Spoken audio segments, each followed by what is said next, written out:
Turning our attention to Russia, where President Vladimir Putin is giving his annual news conference to the nation this morning. You're looking at live images coming to us from Moscow. It's about 3:20 in the afternoon there. Speaking earlier, the Russian leader insisted the country's economic situation remains stable despite rising inflation.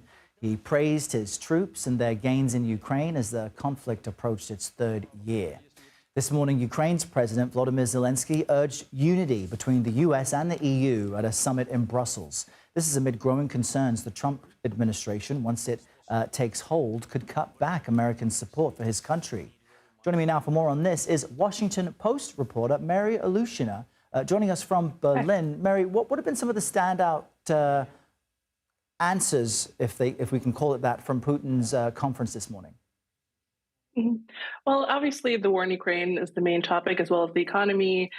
They kicked off the press conference with a question from a woman from the Kursk region who was asking when Russia will push out Ukrainian troops. And Putin gave quite a vague answer, saying that Russian troops are fighting very hard, but he cannot give any deadlines for them because otherwise they will go into battle without any account for the losses. But he said that Russia will absolutely push Ukrainian soldiers at some point.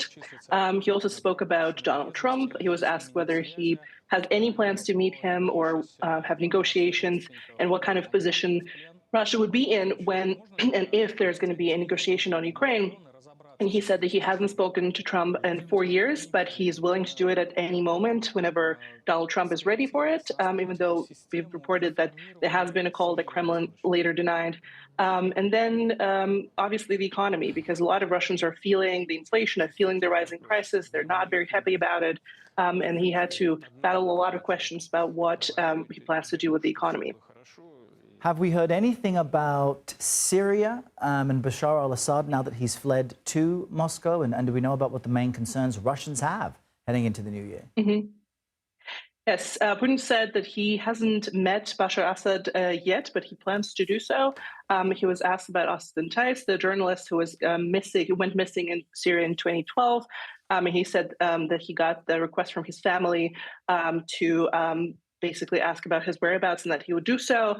But it was quite interesting how they've changed the rhetoric on the rebel forces. They previously exclusively called them terrorists, and in this Q&A, he referred to them as